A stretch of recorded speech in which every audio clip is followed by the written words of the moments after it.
जय श्री जगन्नाथ। सुमिता बेहरा स्टोरी और poetry channel को आपण मानक स्वागत। श्रीजुक्त विभूति पट्टनायकर कहानीटीए दुखर उत्सव। आसंतु शुणिबा। दुखर उत्सव। सूर्य उठिबा पूर्वरु रातिर पतला अंधकार फर्चा होई आसिबा आगरु से धोब फरफर सुंदरी झीटी स्वर साधना करे। आउ तार कंठस्वर शुणी निद भांगे श्यामर। से झरका बाटे मुग्ध दृष्टि चाहि देखे कंठस्वर को पर्दा को तल उपर करी आ हेउची कंट्राक्टर बाबूंकर से सुंदरी गोरी झील दुई महलार बालकनी उपरे आउ सकाळर खरा क्रमशः पूर्व दिगरु फिटी फिटी आसुची। सकाळर कमला रंगर खरा झीलटी मुहरे झलमल हुए आउ श्याम बापांक गर्जन शुणे। तते परा कहितिली रातिर उठी पाठ पढ़िबो, परीक्षा केते दिन रहिला। प्रतिदिन शोवा आगु रातिर उठी पढ़ा को बापा श्याम को तागिद कर दियंती। पाहांतारू पढ़िले कुआडे पाठ बेसी मन रहे, किंतु श्यामर निद भारी बहलिया सहजरे भांगे नहीं। केबे केबे बापा ताको राति थाऊ उठेई देले से बही खोली बसी घुमाए।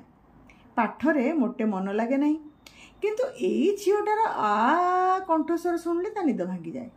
से झरका खोली बालकनी ऊपर को चाहे। चारि भौणी रे गोटे पुओ बोली श्याम उपरे बापा बोंकर दृष्टि टिके बेसी गभीर। से भल पाठ पढ़िले भल चाकरी कले सेमानंकर दुख जीव, एमती एक धारणा बापा बोंक मनरे बद्धमूल। श्याम सेमानंकर से धारणा बदलैबाकू चाहे नहीं। भूल हो कि ठीक हो, परिवार से धारणा से जदि किछि अधिक सुजोग सुविधा उठेई नहीं पारला क्षति कौन। बापा घरे 5टा कुकुड़ा पालिचंती। सेमानक भितरु कौनसी दिन जदि कहीं गोटे मात्र अंडा देला ताहले से अंडाटी सिझा होई ता पाखकू चली आसे। अन्य सान 4 भौणी तार से शौशवर सौभाग्य देखी मने मने रागरे दांत कड़मड़ करती, किंतु बापा बोंक भयरे ता अंडा सिझार जोर करी भाग बसिया चेष्टा करती नहीं। श्यामर बापा दिवाकर केउ एक सरकारी ऑफिस रे पियन। से माने मासिक 40 टंका भड़ारे एई 2 बखुरिया टाइल घर छपर घर सान घरटी भड़ा नहीं रही था।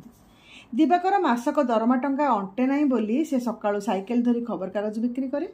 सेतिपई ताकू पाहा पाहा रातिरु सहळ उठी स्टेशन को खबर कागज आनिबाकू जिबाकू हुए। जिबा आगुर से श्याम को डाकी देई जाए। ए श्याम, तते पाहांतर उठी पढ़िबाकू कहितिली परा, उठ उठ सकाळ हलाणी। बापार भयरे श्याम धड़पड़ होई उठी लंठन जाली बही खोली बसे। बापा साइकेल धरी दांड को बाहरी गला परे से पुणी घुमई पड़े। निद भांगे जेतेबेले कंट्राक्टर बाबूंकर से धोब फरफर सुंदरी झीलटा बालकनी रे बसी स्वर साधना करे। आ गाँ रे तार निद भांगुथिला काउर का राबरे, एबे निद भांगुछि झीलटार आ शब्दरे। झीलटा ताहेले सहरी काउ कथाटा भाबी मने मने हसी उठे श्याम। बालकनीटा खूब उच्च। से झीलटा तार हस एते उपरु देखि पारे नाही। श्यामर बड़ भौणी बुली दांडपिंडा झाड़ुवा बेले कंट्राक्टर बाबू चाकर धुना बाबू सह जीभ लहल करुवा से रुमुरुमिया भालू मार्का विदेशी कुकुरटा को रास्ता को प्रलाइन निये प्रतिदिन। धुना कुआड़े केवल से कुकुरटा भल मंद बुझापी दरमा नहीं रही। प्रतिदिन से कुकुरर सारा देहर लोम को ब्रश रे देहरे सफा करे, तापर दुकान प्रतिदिन मांस आनी दिए। संजे सकाळे कुकुर बेकर चेन को हाथ में धरी रास्ता बुलाए। चेनटा हाथ खसीगले कुकुर ता हाउडे पड़ा जे कौन सी लोकर मांस झुणी खाईजिब, एई भୟରେ झुना चेन हाथ में धरी रास्तार जाउथुवा बेले मध्य लोके ता पाखापाखि जीवा आसिबा करती नहीं। कंट्राक्टर बाबूंकर भालू मार्का धड़ा रुमुरुमुरिया कुकुरटा सेथिपाई राजकीय भंगी रास्तार चलुथुवा बेले बुली आ मेला करी विस्मय ता आड़को अनै रहे। श्याम तो बड़ भौणी भली कंट्राक्टर बाबूंक ऊपर को भय करे नहीं, कुकुर को भय करे नहीं, बरम ईर्षा करे मने मने। कारण से छक उपर तालपत्र ताटी घेरा मांस दुकान रु धुना जितेबाला 250 ग्राम छेली मांस कुकुर पाई नहीं जाए ता मन बहुत खराब हो जाए।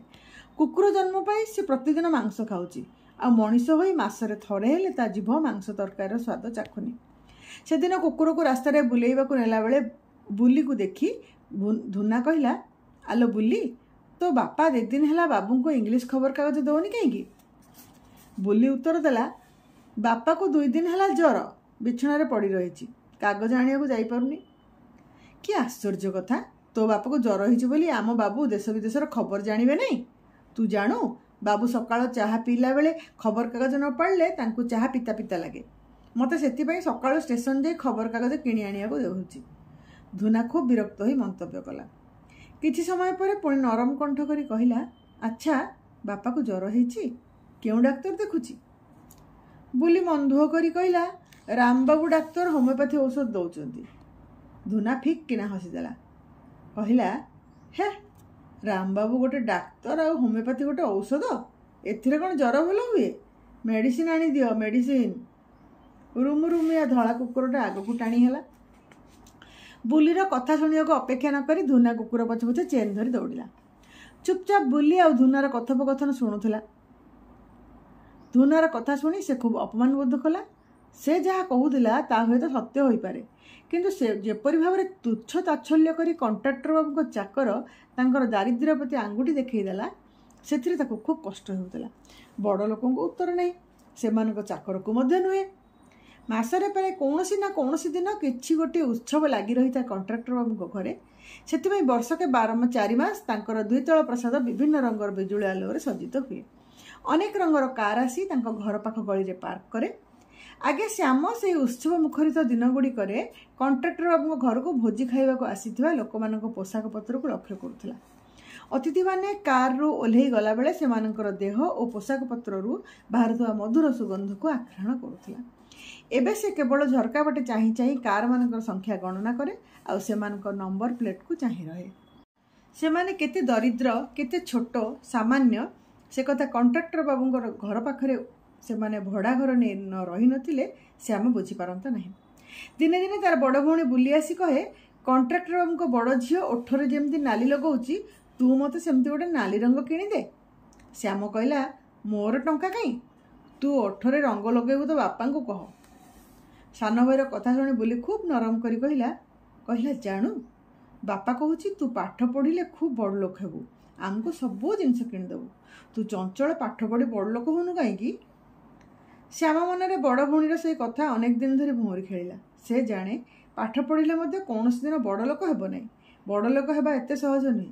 ବାପା କେବଳ ନିଜ ମନକୁ ବୁଝିବା ପାଇଁ ସେ ପାଠ ପଢ଼ି ବଡ଼ ହେବା କଥା କହୁଛି। ସେଦିନ ସ୍କୁଲରୁ ଫେରି ଶ୍ୟାମ ଦେଖିଲା ଅନେକ କାର୍ କଣ୍ଟ୍ରାକ୍ଟର ବାବୁଙ୍କ ଘରକୁ ଆସୁଛି, କିନ୍ତୁ ଉତ୍ସବର କୌଣସି ସ୍ୱର ଶବ୍ଦ, ପାଟିତୁଣ୍ଡ, ହୋହଲ୍ଲା ଶୁଣାଯାଉ ନାହିଁ। ଜଣେ ମନ୍ତ୍ରୀଙ୍କ ଗାଡ଼ି ଆସିଲା। ସେ ମନ୍ତ୍ରୀ ତାଙ୍କ ସ୍କୁଲକୁ ଥରେ ପୁରସ୍କାର ବାଣ୍ଟିବାକୁ ଯାଇଥିଲେ। ଶ୍ୟାମ ତାଙ୍କୁ ଚିହ୍ନି ପାରିଲା। ଆଉ ସବୁ ଅନେକ ବଡ଼ ବଡ଼ ଲୋକ କାର୍ରେ କଣ୍ଟ୍ରାକ୍ଟର ବାବୁଙ୍କ ଘରକୁ ଆସିଲେ। ପୁଣି କିଛି ସମୟ ରହି ଚାଲିଗଲେ। ସଞ୍ଜ ହେଲା, ଗୋଟିଏ ହେଲେ ନାଲି ନେଳି ବିଜୁଳି ବତୀ ଜଳିଲା ନାହିଁ। ଶ୍ୟାମ ସନ୍ଦେହରେ ପଡ଼ିଲା। ଏ କି ପ୍ରକାର ଉତ୍ସବ? ବଡ଼ ଲୋକମାନେ କାର୍ ଚଢ଼ି କଣ୍ଟ୍ରାକ୍ଟର ବାବୁଙ୍କ ଘରକୁ ଆସୁଛନ୍ତି, ଅଥଚ ତାଙ୍କ ଘରେ ରଙ୍ଗୀନ ଲିଚୁ ବିଜୁଳି ବତୀ ମାନ ଜଳୁନାହିଁ, ରେକର୍ଡ଼ ବାଜୁନାହିଁ, କାହାରି ମୁହଁରେ ହସ ନାହିଁ, ସବୁ ଚୁପଚାପ। କଣ୍ଟ୍ରାକ୍ଟର ବାବୁଙ୍କ ଘରେ ଭୋଜିଭାତ ହେଉଥିଲେ ମଧ୍ୟ ତାଙ୍କ ଘର ଆଡ଼େ ନ ଯିବା ପାଇଁ ବୋଉ ବାପା ତାଗିଦ କରିଦେଇଥିଲେ। ଶ୍ୟାମ ସେଥିପାଇଁ ବାବୁଙ୍କ ଘରେ ଉତ୍ସବ ଦିନ ଚୁପଚାପ ଘର ଭିତରେ ଲଣ୍ଠନ ଜାଳି ପଢ଼ି ବସେ। ପାଠପଢ଼ାରେ ମନ ଲାଗେ ନାହିଁ, ତଥାପି ତାକୁ ବସି ରହିବାକୁ ହୁଏ। ଆଜି କିନ୍ତୁ ସେ ଚୁପଚାପ ବସିପାରିଲା ନାହିଁ। କାହାକୁ କିଛି ନ କହି କଣ୍ଟ୍ରାକ୍ଟର ବାବୁଙ୍କ ଫାଟକ ଡେଇଁ ଭିତରକୁ ଚାଲିଗଲା। ଉପର ମହଲା ପାହାଚରୁ ଲୋକେ ତଳକୁ ଆସୁଛନ୍ତି ଓ କେତେ ଲୋକ ପାହାଚ ଉପରେ ଚଢ଼ି ମହଲାକୁ ଉଠୁଛନ୍ତି। କେହି କାହାରିକୁ କିଛି ପଚାରୁନି, ତଳୁ ଉପରକୁ ଯିବାକୁ ବାଧା ଦେଉନି। ସେମାନଙ୍କ ସହିତ ଶ୍ୟାମ ମଧ୍ୟ ପାହାଚ ଚଢ଼ି ଉପର ମହଲାକୁ ଉଠିଗଲା। ଦେଖିଲା କଣ୍ଟ୍ରାକ୍ଟର ବାବୁଙ୍କ ଶୋଇଲା ଘର ଦୁଆର ମୁହଁରେ ଅନେକ ଲୋକ ଠିଆ ହେଇଛନ୍ତି। ସେ ଯେଉଁ ଗୋରା ତକ୍ତକ୍ ସାହେବ ଝିଅଟା ନିତି ସକାଳୁ ଉଠି ସ୍ୱର ସାଧନା କରେ, ସେ ମଧ୍ୟ ଠିଆ ହେଇଛି। ତା ଆଖିରୁ ଧାର ଧାର ଲୁହ ଗଡ଼ି ଆସୁଛି। ଝିଅଟା ମୁହଁରେ ଲୁହ ଆଦୌ ମାନେ ନାହିଁ। ସଂସାରରେ ଜଣେ ଜଣେ ଝିଅ ଅଛନ୍ତି ଯେଉଁମାନେ ହସିଲେ ସୁନ୍ଦରୀ ଦେଖାଯାଆନ୍ତି, କାନ୍ଦିଲେ ବାନ୍ଦେରୀ। ଶ୍ୟାମକୁ ଦେଖି ଧୁନା ପଚାରିଲା, ତୁ ଇଆଡ଼େ କୁଆଡ଼େ? ଭୟ ପାଇଯାଇ ଶ୍ୟାମ କହିଲା, କ'ଣ ହେଉଛି ଦେଖିବାକୁ ଚାଲି ଆସିଲି। ସମସ୍ତେ ମୁହଁ ଶୁଖେଇଛନ୍ତି କାହିଁକି? ଧୁନା ତା ହାତ ଧରି ଟାଣି ଟାଣି ତଳକୁ ନେଇ ଆସିଲା। ଓଠ ପାଖରେ ହାତ ଆଙ୍ଗୁଠିରେ ଚୁପ୍ ରହିବା ପାଇଁ ଇଙ୍ଗିତ ଦେଲା। ତଳକୁ ଆସିଲା ପରେ ଶ୍ୟାମକୁ କହିଲା, ବାବୁଆଣୀ ଆଉ ବଞ୍ଚିବେ ନାହିଁ। ସବୁ ଡାକ୍ତର ଦେଖି କହିଦେଲେଣି। ମନ୍ତ୍ରୀ ଦେଖିବାକୁ ଆସିଥିଲେ, ସମସ୍ତଙ୍କର ମନ ଖରାପ। ବଡ଼ ଲୋକଙ୍କ ଘରେ ବି ଦୁଃଖ ଅଛି, ସେମାନଙ୍କ ଘରେ ବି ସମସ୍ତଙ୍କର ସମୟ ପଡ଼ିଲେ ମନ ଖରାପ ହୁଏ। ସେ କଥା ଏ ପ୍ରଥମ ଜାଣିଲା ଶ୍ୟାମ। ହଠାତ୍ ଏକ ନିଷ୍ଠୁର ଆନନ୍ଦରେ ତାଳରୁ ତଳିବା ଯାଏ ଏକ ପୁଲକ ଶିହରଣ ଶ୍ୟାମ ଦେହ ସାରା ଖେଳିଗଲା। ଧନ୍ୟବାଦ।